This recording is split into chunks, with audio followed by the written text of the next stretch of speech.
الوداع صرف ان کے لیے ہے جو آنکھوں سے پیار کرتے ہیں، کیونکہ جو دل سے پیار کرتے ہیں ان کے لیے جدائی نام کی کوئی چیز نہیں۔ تم زمین پر نہیں رہتے، تم اس پر گزر رہے ہو۔ درویشوں کے علاوہ دنیا کے باقی لوگ بچوں کی مانند ہیں جو کہ دنیا کے کھیل میں مگن ہیں۔ خاموش رہو، صرف خدا ہی تمہارے دل کا بوجھ ہلکا کر سکتا ہے۔ ہر کسی کو کسی نہ کسی کام کے لیے بنایا گیا ہے اور اس کام کی تمنا ہر دل میں ڈال دی گئی ہے۔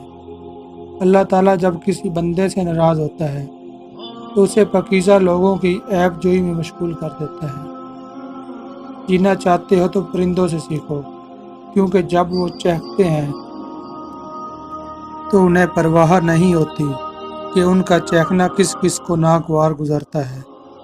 انسان کا دل اور نظر قابو میں نہ ہو تو وسوسے پیدا ہوتے ہیں۔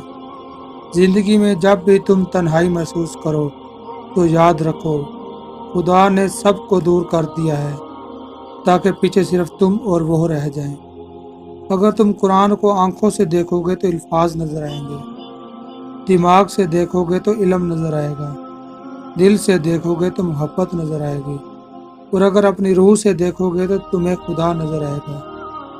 جاہل، احمق اور بد کردار سے اچھے مشورے کی توقع ہرگز نہ رکھو۔ اگر عورت صاحب کردار ہے تو اس سے مشورہ کر لو، وہ تمہیں اچھا مشورہ دے گی۔ مخلوق خدا پر رحم کرنے سے دنیا اور آخرت میں سرفرازی عطا ہوتی ہے۔ دنیا حاصل کرنا کوئی برائی نہیں، لیکن جب دنیا کو آخرت پر ترجیح دی جائے تو پھر سراسر خسارہ ہی خسارہ ہے۔